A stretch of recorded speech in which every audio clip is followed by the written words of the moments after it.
Hello, everybody. Thank you. This is Carol Ferrari, and welcome to Make Smarter Pay Decisions with Smarter Pay Analysis. Allow me to introduce myself and your speaker today, Katie Stukowski. I am Carol Ferrari. I rejoined Salary.com last November as head of product marketing, which basically means I help bring products and content like this to you, working with our product team and subject matter experts like Katie. Katie brings years of compensation experience to the table and speaks to a broad spectrum of compensation best practices to solve your business needs. Today, Katie will walk you through key areas of your compensation analytics that can provide you smarter pay decisions and insights that are critical now and for 2020 and beyond. The webinar is being recorded and you guys are all on mute, so please use the little Q&A icon at the bottom of the screen to ask any questions, and we'll take them while Katie's speaking. Hopefully we can add them intermixed to her presentation, but we definitely will have time at the end. And you will get a link in a few days to the slides and the recording as well. So thank you so much. And with that, I'll hand it over to Katie. Thanks, Carol. So good afternoon, everyone. I'm Katie Stukowski. I'm very excited to be presenting to all of you today on our webinar, Making Smarter Pay Decisions Through Smarter Analytics, or Smarter Reporting, as we may abbreviate that. And my goal today is just to talk to you all about how we all in compensation and HR are really utilizing the data that we have access to from a market perspective, whether that's from salary surveys or other market sources, as well as, more importantly, from an internal perspective. All of the data that we have within our internal organizations that we look to combine and be able to assess to really drive smarter pay decisions across the organization. And I really wanted to start off today's conversation around some of the norms that we often do see in organizations, especially within HR and compensation. As you can see here on this slide, it is really normal within most companies, and the norm is to have various systems where data resides within a company that we look to gain access to be able to bring together disparate data sets to create analyses that we can produce to be able to share insights around pay, around our internal equity to market, and be able to deliver analysis to different audiences in a way that really resonates and allows us to communicate about our company's pay practices in a way that actually makes sense. But again, it's very normal for organizations to have several different systems where this data might reside. And as we can see here on this slide, HR is definitely a leader when it comes to utilizing cloud technology, but HR is also typically a place where data is king. So in the HR and comp realm, we really oftentimes hold the keys to the greatest amount of pay as well as employee data within an organization. And although we often have technology that we use, whether that be an HRIS or MS system, other talent tools, or even compensation technology and our payroll systems, where we might find the struggle is bringing that data together to really drive critical insights and different analytics that we need to be viewing throughout our compensation annual cycle through recruiting. And now, as well as we think about ensuring that employees are compensated fairly, we're going to talk a little bit as we emerge in the current state of the market with the COVID-19 pandemic and the types of reports that will remain essential, and then others that you may think of or being asked to run within your organization. And really what that boils down to as well is ensuring, is work going unnoticed? And this is a slide that I wanted to use to talk about, how do most organizations today ensure that employees are compensated fairly? Many times reports and analytics, the end goal is to identify gaps within pay, to identify areas in which our budgets need to be spent to maybe correct underpaid employees, or as we're thinking about making correct pay offers to bring in talent to the organization, but keep that in line with the current pay rates for similar jobs that we have. And this is a slide that really gives some insight into what are some of the tools that companies are often using to ensure that you are compensating fairly. And we can see here at the top line about a little over 16% still are using market data or survey data to ensure pay competitiveness in the market, and then using that to align to potential where employee information to then look at analytics for internal equity.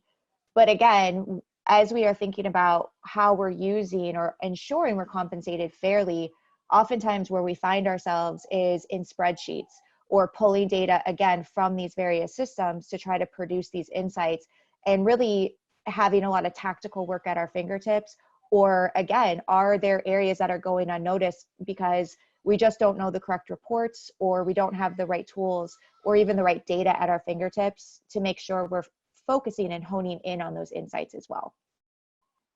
So one of the things that we also want to sort of weave in as we talk about the types of reports, the types of smarter analytics that maybe we should be looking at within the HR and compensation realm is, again, how do we continually target ensuring that we're paying fairly, we're being competitive in the market, but we're also in a current state where we need to think about how we're going to reemerge and reinvent some of the pay practices that we may have in place today, and have the right information and reports to be able to feel confident in how we're making those decisions moving forward.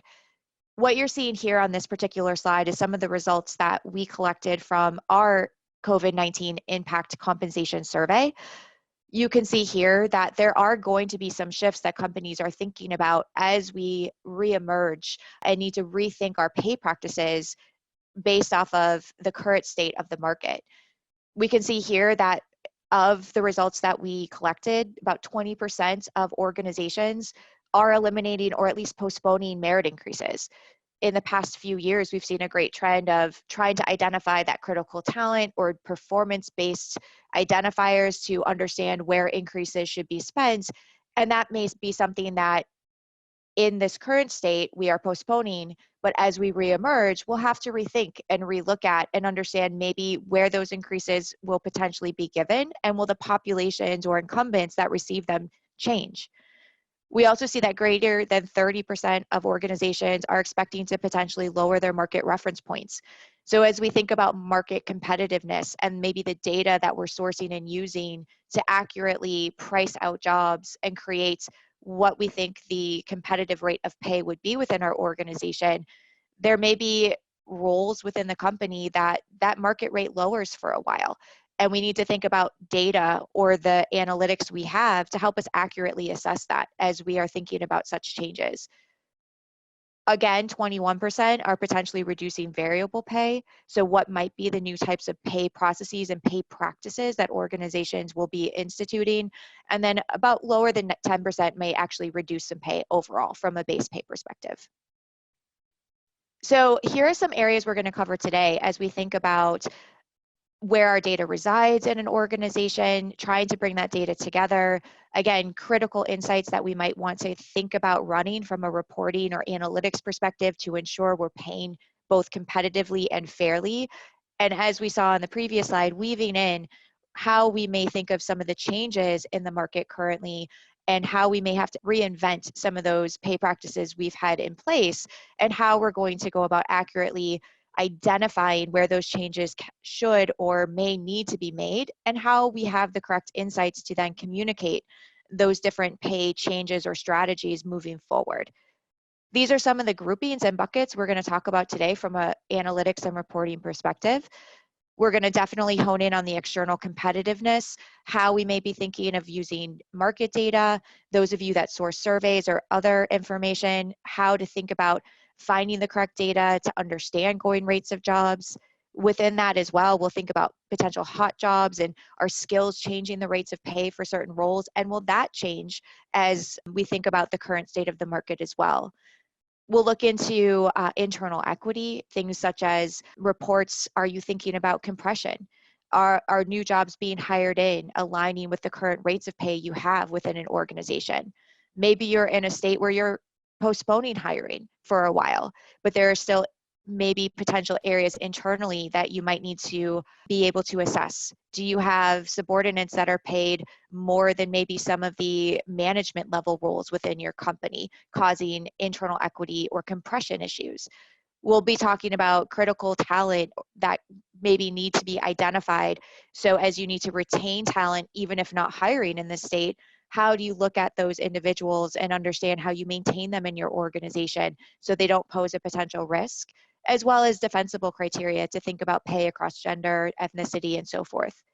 And of course, we'll talk about some of our more common compensation insights, internal pay to market, leveling of your jobs to identify how roles or missing roles within your organization can be maintained and potentially created into some key positions as well.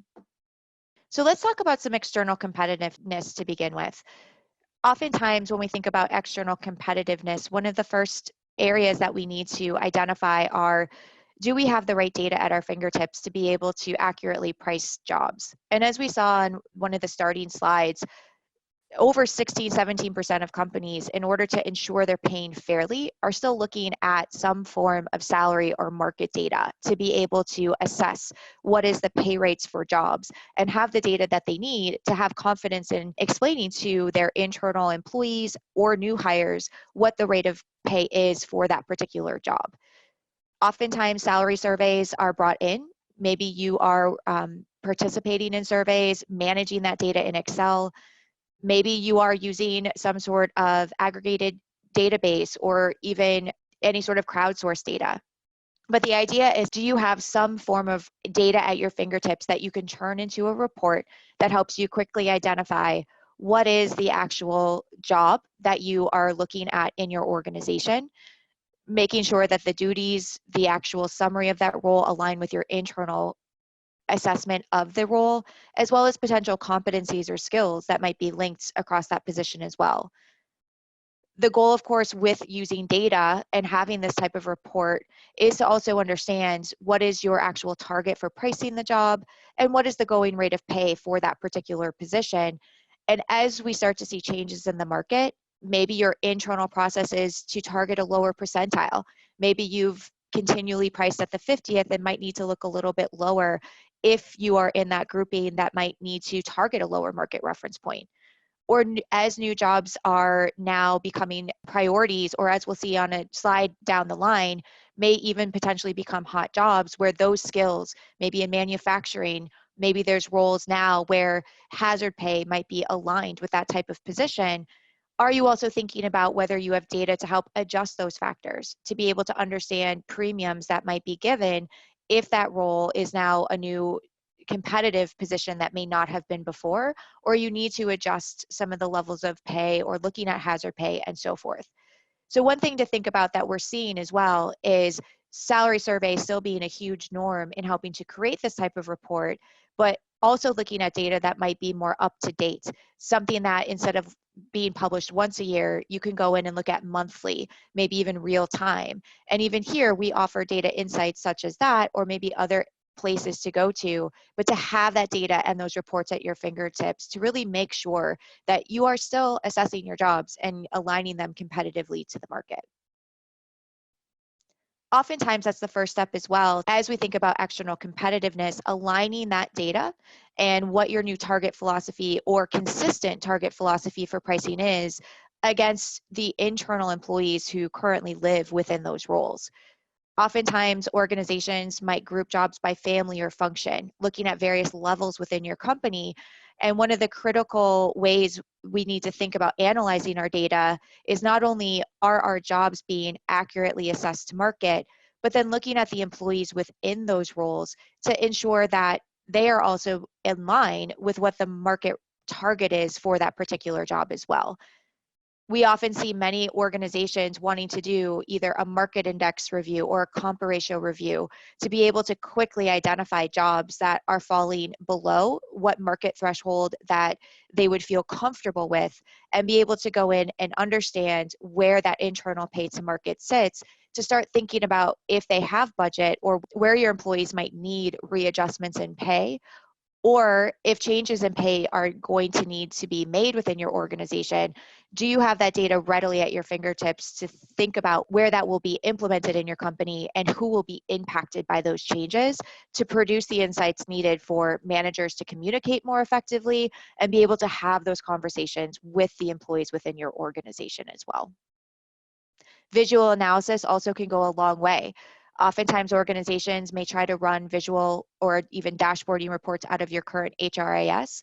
Maybe you're creating charts and pivot tables in your Excel workbooks, or is a system a better place to start housing all of this market data as well as your payroll and incumbent level data to produce some visual analysis to be able to share with different audiences to really resonate more clearly around where these pay decisions need to be made. Another view of this employee to market competitiveness is a heat map. This is a great way to be able to think about if you are an organization that has multiple pay markets. You may have different locations across the United States. Maybe you're global and have multiple locations in various different countries and want to quickly identify which markets might be starting to fall below where you'd feel comfortable pay-wise, and being able to quickly assess the employees within those markets to start understanding where, again, your critical pay decisions need to be made to maintain your current talent or be competitive in those markets. Having access to your data helps you then transition that data into different types of reports like we see here that can quickly help you identify where you need to spend your time. A heat map is a great way to be able to visualize that, and definitely a type of analytic and report we see many organizations using, especially when you have different locales, whether that be domestic or global. One of the other areas that definitely is going to be critical in both current state as well as we emerge and kind of continue through 2020 is different hourly paid positions that you may have within your company.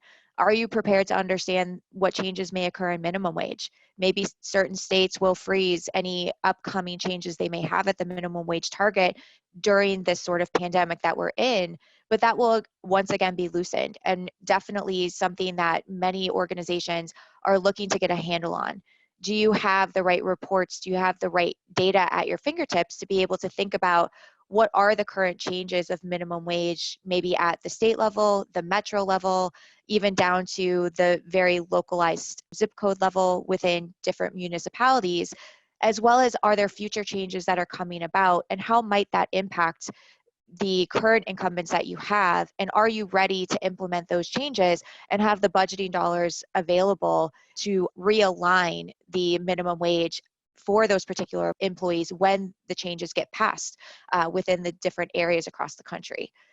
Oftentimes that data is available from certain sources, but do you also have the reports that might help you be able to think about those future changes, align it to your internal employees, and cost out what that change would be, so you're preparing for future state coming about rather than reacting as soon as those changes go into effect across the country?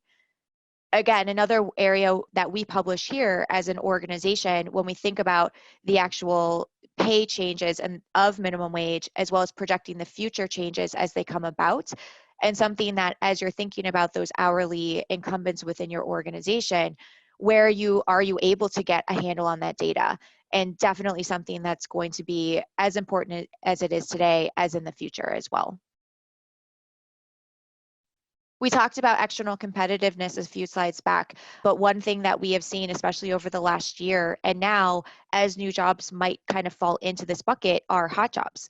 These are jobs that the skills have been driving up the rate of pay here in the past year or so, such as this data science director or data science roles we saw about a year and a half ago, having critical skills that were making these roles very competitive to be able to recruit, to be able to source. The skills were definitely creating some premium rates of pay against the overall market data, and definitely an area I've seen more and more clients and customers wanting to not only access the data, but understanding and having reports to share that show what a premium might be that you need to apply to that particular role, or even looking at a different percentile in the market.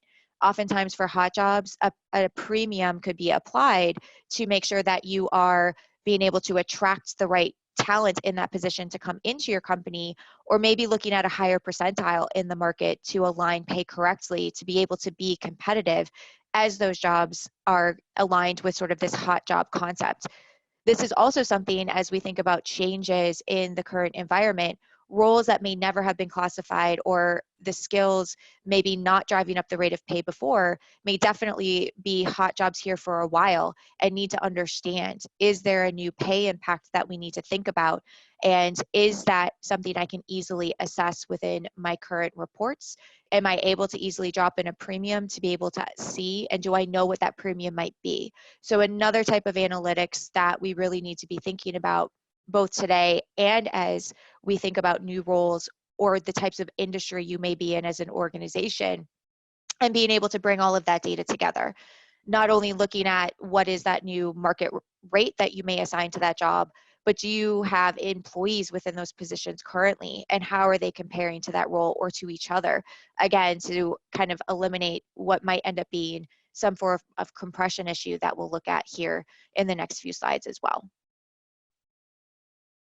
Another critical analysis that we're seeing more and more often with companies also, as they're thinking about both the market positions and the market data they're using to price out their jobs within their organization, but also their overall job families and the functions that they have within their company, is really understanding what roles do they have internally, how are they pricing those to data, but how is that determining a actual job focus or leveling concept within your organization? And are you consistently creating a job family where those levels make sense, where you have identified what the pay may look like as a job or an employee moves through those particular roles, and even understanding potential career pathing for employees within your organization? So here we're looking at what can be considered a job family report, where we have an overall job family and focus within an organization, and where we see the internal roles, a company's internal levels, and how they are aligned within that organization. And based off of the survey or market data used, what is the actual market rate that's been established for this job, and giving a baseline understanding of, if you're hiring in new talent within one of these jobs at that level, what is sort of a pay rate that you want to stay within? Or for internal employees within your organization, starting to have the analytics that you can use to help them think about what the next potential career level would be, what the duties they may need to take on, and the leveling criteria they may need to move into that next potential range, and what would a new rate of pay look like, and have those conversations with your employees today, so they're thinking about where they could potentially grow and move to within your organization. Also a great type of report to be able to share with managers, to be able to talk about maybe the potential reports that they have rolling up to them. Are they missing critical talent or critical positions within those types of functions or focus, and being able to identify where those may be, and potentially even align to your structures moving forward. So again, another critical insight to not only help make sure where you are bringing in talent, they're falling in line within your jobs and levels effectively, but being able to help communicate with employees today, especially where hiring may not be occurring in the future as frequently, but you want to be able to be providing opportunity to your internal employees, having these types of analytics to have that data readily available for communication. We've talked about compression throughout this. Definitely compression is looked at in many different areas of a company. Oftentimes we think about wanting to analyze, as we are market pricing jobs, as we are hiring in talent within our organization, are we ensuring that the individual we're hiring in is going to fall in line with the current employees that we have within the same position? And does that align with the rates of pay? So we're not bringing in a new talent within the company with maybe fewer years of experience or education level at a higher rate of pay than somebody who's been in that role for a number of years or for a much longer period of time within our organization. Also, another form of compression we often need to be able to analyze and be able to bring our data together to assess is, do we also have compression internally? Do we have individual contributors who may actually be making more than the managers that they're reporting into? Is the leveling between supervisors and subordinates actually aligning within your organization? And as we think about today, how we are analyzing the employees that we'll have within our organization, we want to make sure that this is another type of analysis that we can conduct to make sure that our internal equity is being maintained and the perceived fairness of pay is actually aligned within our organization. This is another way that we can bring together that market information with the internal data that we have within our company, be able to group that into different sectors and start to really critically think about, is it okay for certain individual contributors to have a higher rate of pay than maybe their manager? There are instances where that is going to be a decision that you move forward with, but you also want to have that data at your fingertips to have conversations that are going to help the employees understand why that decision has been made. It also helps you ensure that as you are promoting people within your company, that as you're creating what the new pay rate might be for a promotion, that it stays in line with the overall grade or range or, again, hierarchy you have established in your company, and you make sure that compression isn't something that you end up falling into as well. That goes right in line with your salary structures. Many organizations have salary structures in place. Many are looking to create them for these particular types of analytics, being able to create structures, whether they be grade-based, grouping jobs within similar ranges to help you quickly identify compression issues, both for hiring in, both for assessing similar roles within a pay range and level. Maybe those are pay bands within your company, and being able to quickly have that data at your fingertips to analyze on a year-over-year perspective.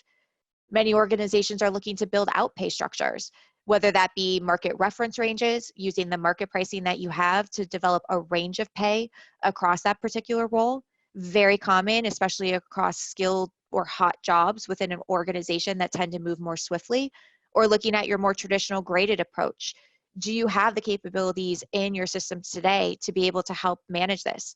Is this something you're doing in your Excel process? And are you effectively being able to look at year-over-year changes in market? How might that be impacting the current pay ranges or grades and the employees and incumbents in those structures to be able to think about the costing, the budgets that you may need to be able to put effective pay strategies in place within your organization?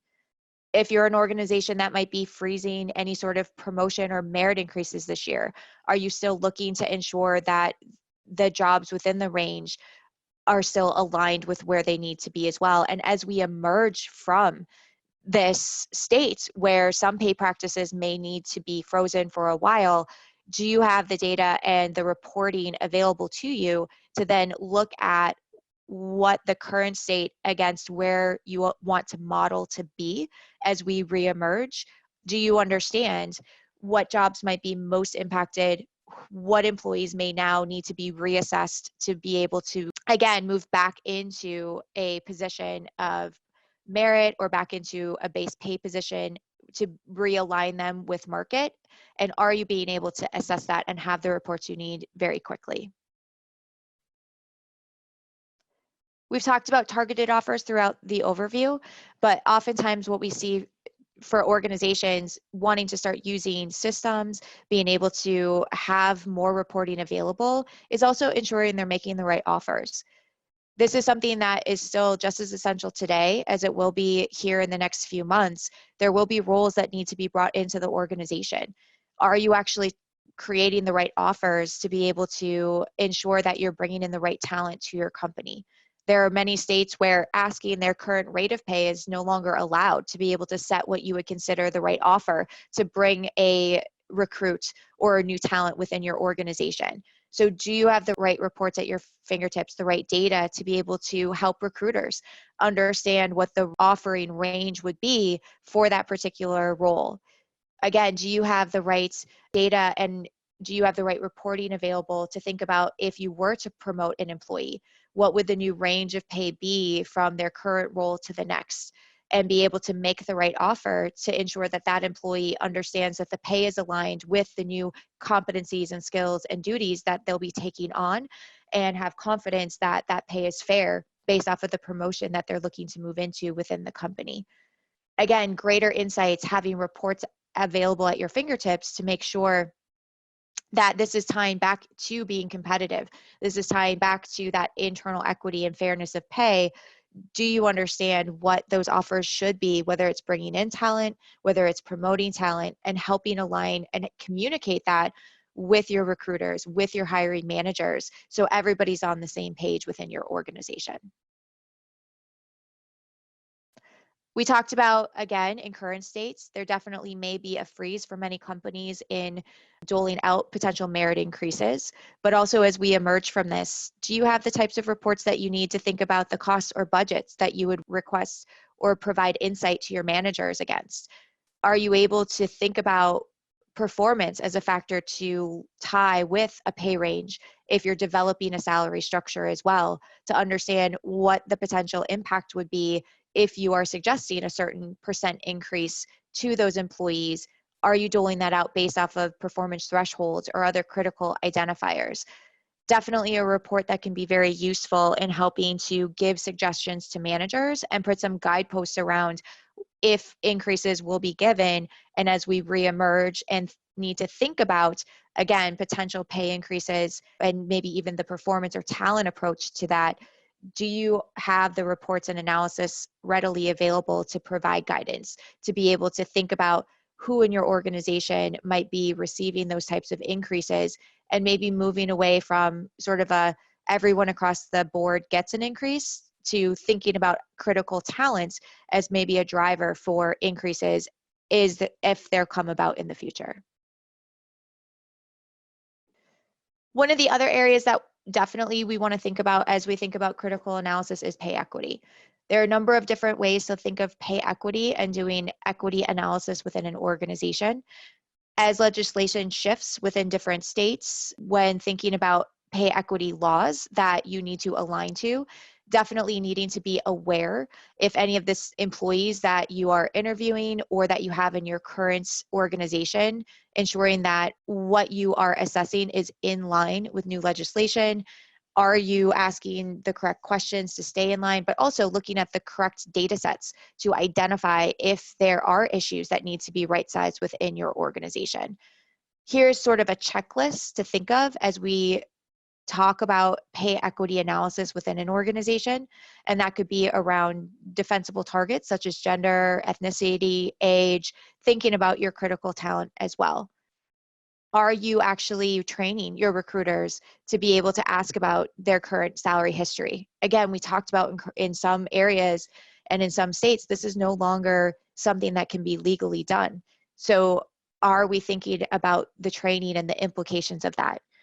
Are there new guidelines in place that are driving you as an organization to need to start running reports and do internal audits and reviews of pay across these different defensible targets within your organization? So as we think about those different areas and the different checklists that we have, there are different types of reports that we may need to think of running to be able to assess those groupings within our organization. Here's an example of a report to think about, not only maybe a starting target, do we have gaps within our pay across gender as a target within this particular report, but we may also think about tying ethnicity and age within this analysis. Maybe you want to link in other targets such as performance or skills, tenure within that position. Definitely their level of experience or years of experience within that role as well, to really do a cross-section review of, do we have pay issues? Where do those pay issues reside within our company? Are there certain locations that the issues are more prevalent? Are there certain functions or families where we may have more prevalent issues as well? And what sort of a cost that we might need to think about if we're going to potentially want to right-size any sort of gaps that we have? Definitely an analysis that is still one of the most critical insights we hear many organizations wanting to be able to have more reporting for, and be able to have a better way to bring this data together within a report concept, to be able to start to identify and be more proactive in thinking about potential pay equity assessments, especially if it needs to be in line with different legislation lifts that come down the line as well. Another way of thinking about pay equity as well is not only just looking at age or ethnicity or gender or defensible targets and so forth, but also thinking about your talent.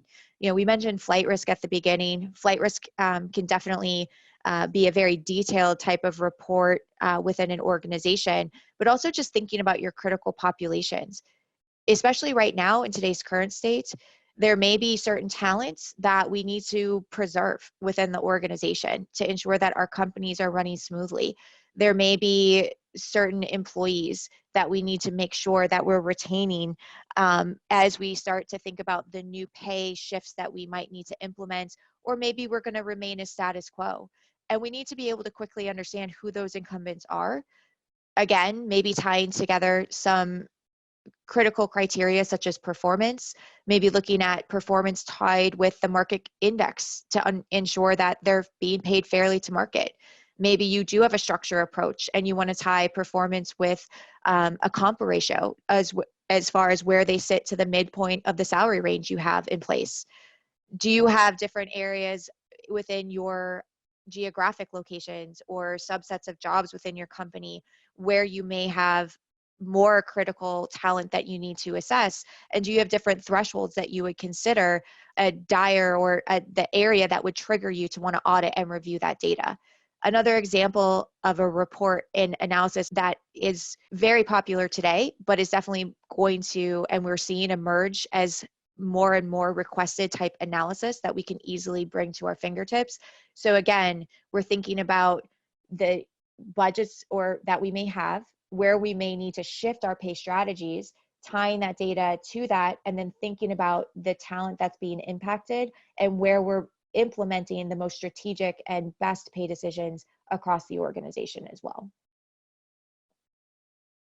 So that takes us through the reports and insights that we wanted to share as far as today's overview, and thinking about some of the trends that will be coming about, where your data may reside, the reports that we're seeing many organizations wanting to be able to pull, or having a more efficient way to be able to run and then share different visual or versions of that data with different audiences within their organization. There are many more. As a company, there are differing reports that you may have that you would consider the top 5 analyses that you need to run within your company. But as pay changes shift, as we need to reassess market data, as we think about where we're at as an organization, you may be a company that is implementing bonuses for employees as you are trying to help them maintain through the current state of the market as well. And are you able to produce those insights quickly in a valuable way to communicate that strategy and ensure that everybody understands the pay strategies moving forward?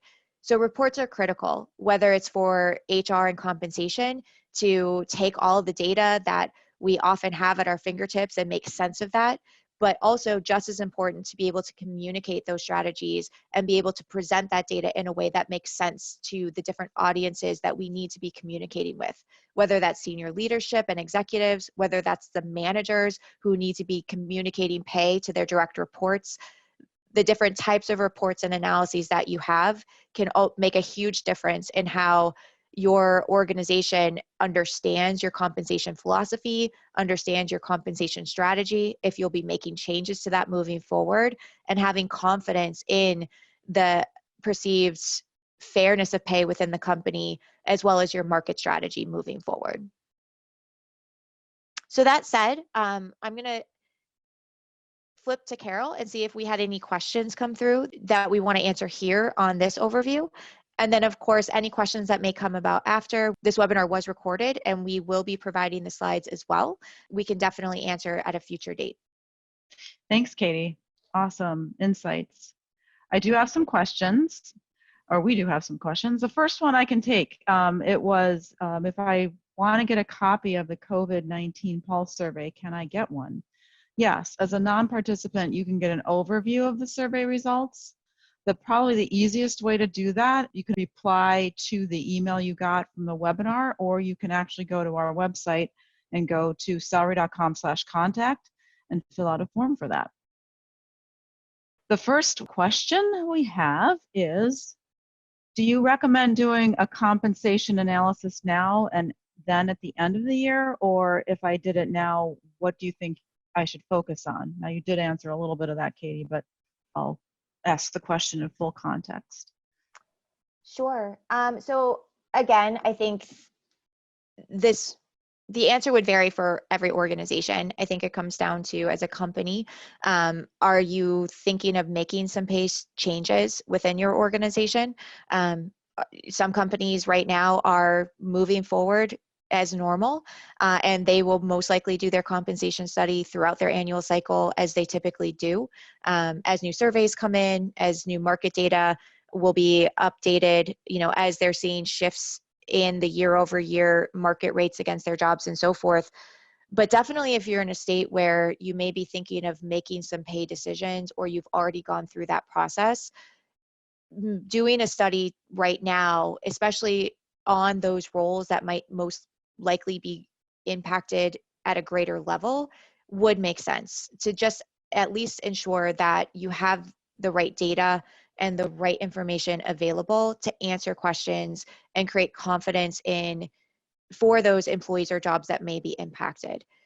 Now, again, as market moves and as we see changes in data, whether that be roles that maybe the market rate does shift down or up, I would also say it would make sense, again, whether it be at the end of the year or 6 months from now, reevaluating those particular jobs, or even at that point overall as an organization, will also help you ensure that you don't have gaps or you don't have compression or pay issues that are going missed, because there will be some consistencies in data, and there may also be some changes in data as well. So it never hurts, but it doesn't mean it necessarily has to be across your whole organization now and your whole organization later, but definitely think about groups of jobs or jobs that might be most greatly impacted. I've seen many organizations going through that process as well. Great, thank you. I see one that also came through about buying surveys. So what is Great. client strategy Yep. every year? If not every year, how do they approach it from a market pricing perspective, and do they apply an aging factor? That's a great question, and something that I've seen over the years kind of stay consistent in the fact that there are many companies that will purchase surveys, and then they may go through a process where they participate every other year in certain ones of those surveys for a couple of reasons. Participating in surveys can be very time consuming, especially if you're doing that in Excel. If you buy a number of surveys, surveys typically publish their submission templates in various formats and so forth. So for many organizations, just to even save time and participation, they may opt to participate every other year and do a rotation through those surveys.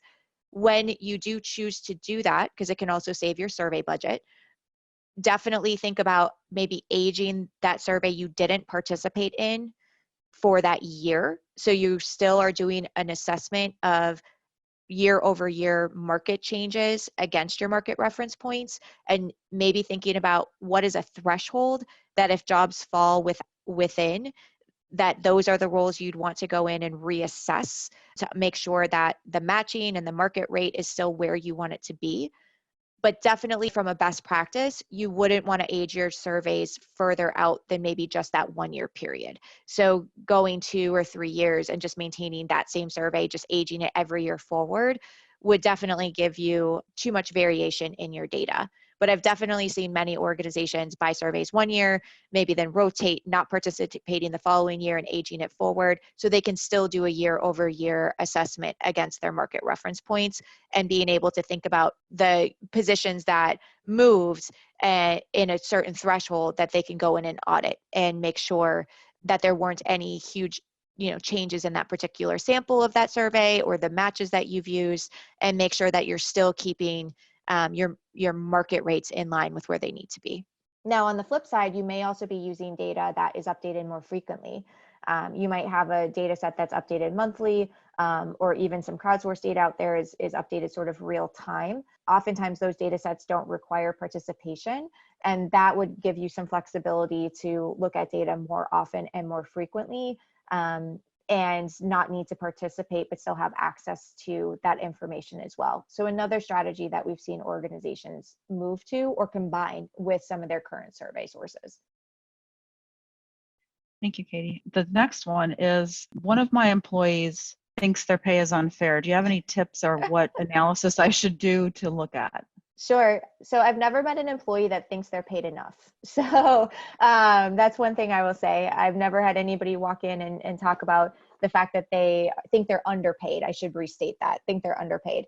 I think one of the most important things to be able to help have conversations with employees, especially if they think their pay is under where it should be, is do you have data? Do you have data that you can use to make sure that you are explaining why the pay is what it is for that particular role that they are in within the organization?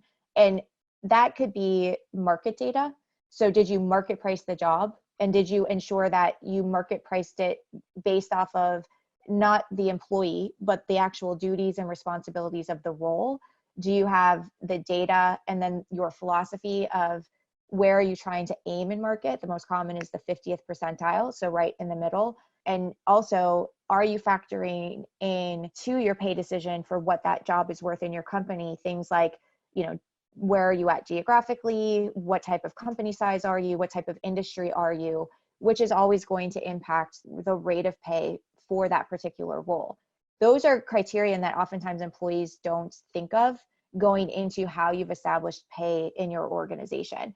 So having some form of both data as well as your philosophy for creating pay rates and ranges for roles in your organization to be able to have that conversation with the employee is going to be critical. And then also think about what are some potential possibilities for that employee to make more in the organization. Are they somebody that you see as a performer in your company, meaning that you want to keep them within your organization? Is there a way for you to explain to them, well, this is the current rate now, but if they were to move into the next level of that role, and what are the skills and competencies they need to acquire to be able to be ready to move into the next level, and being able to communicate what is that range of pay when they move so they can see the career opportunities is another great way to be able to not only talk about why their current pay is the way it is, but then also what's their opportunity to make more within the organization as well. I hope that helps. Thank you. Any recommendation on how much to age your survey? Every organization has sort of their own internal aging philosophy. I would say for most surveys, we're not seeing market, especially here in the US, shift too much. So I would say a common aging percentage applied to a survey is somewhere between a 2.5% to 4% aging factor that you would apply. And that would keep you pretty consistent where markets are moving. Now, that said, if you're a global organization or maybe in a market where cost of labor or so forth might be moving more swiftly, that aging factor might apply differently. And there's guidance that we can even provide you through our compensation organization on aging, but we're pretty much seeing a common consistent movement between that 2.5% to 4% if you wanted to age your survey forward a year. Great, thank you.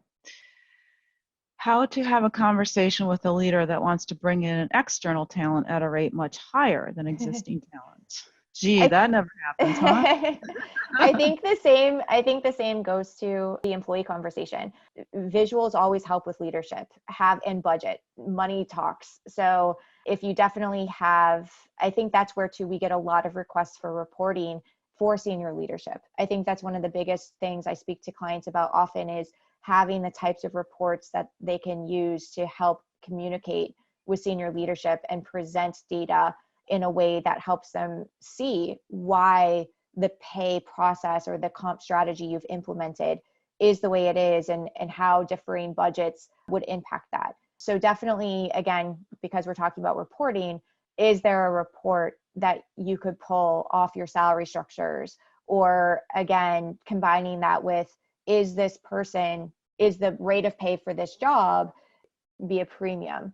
Do they see that they're going to have a great impact on the organization or the organization they may be hired into that would allow you to basically have them over the maximum of the range, but have the information available to determine why you may keep them there? And that's an okay decision within your company. So I think the first step is to have a report and have the data of why the range is the way it is, thinking about what is the actual rate of pay for that role as well, and then talking through, well, what makes this person somebody you would want to bring in at such a higher rate? Are there skills that they have? Yes, that definitely give you confidence that that premium is worth, that particular individual. Do they have years of experience or critical experience that nobody else in your organization does? So those are things to want to vet through. But number one is looking at, do you have a report you can bring with the range of pay? Who are the other incumbents in that role? And if you were to bring this person in, this is how much compression you're going to be creating, with those other individuals as well. Great, thank you. Okay, here's the next one. What have you seen, or are your clients giving high performers increases right now? I think right now, honestly, from what I've seen from a lot of organizations, a lot of companies are freezing merit increases, at least for the moment. I don't think the intention is that they're going to stay in that state for years, but I think for the moment, I've talked to many organizations that they're not quite sure if they're even going to be implementing increases at this particular point in time. Now, before the current state that we're in, yes, I would say more and more companies were moving towards looking at whether it be performance or another driver, such as years of experience or critical skills or different factors that they use to determine where those increases should be best spent, has definitely been more and more of a trend within organizations rather than just giving everybody a 3% increase. So I think we're in a state that's a little bit different right now, where some of that has been frozen for a lot of companies, but definitely more and more companies, and probably will as we reemerge, are going to think about looking at not just does everybody get merit increases each year, but does, looking at critical performers as the top tier who should potentially receive those increases, but also looking at, are they out of line with market already? Are they out of line with your pay range, and how much so? It's not just about are they a top performer, but it's also about what's their current state of pay. And do you have top performers that are paid significantly less, that those are the individuals you'd want to kind of target for an increase that year first? I think generally speaking too, Katie, I'll give the insight you gave earlier. In our COVID study for the merit increases, 20% of the participants eliminated the merit increases, and another 4% planned on reducing. So it's not a no. It's probably depends on your company's current situation. So I got another question on the COVID-19 survey, and I will end it there. So if you are a participant in the COVID-19 Pulse survey, you will get full survey results probably next week. If you'd like the overview or insights to it, just please fill out the Contact Us form on our website, which is salary.com/contact, and we can send you a copy of that. So with that, that is it. Thank you so much, everyone. Thank you, Katie. Have a wonderful long Memorial weekend in the U.S., and take care.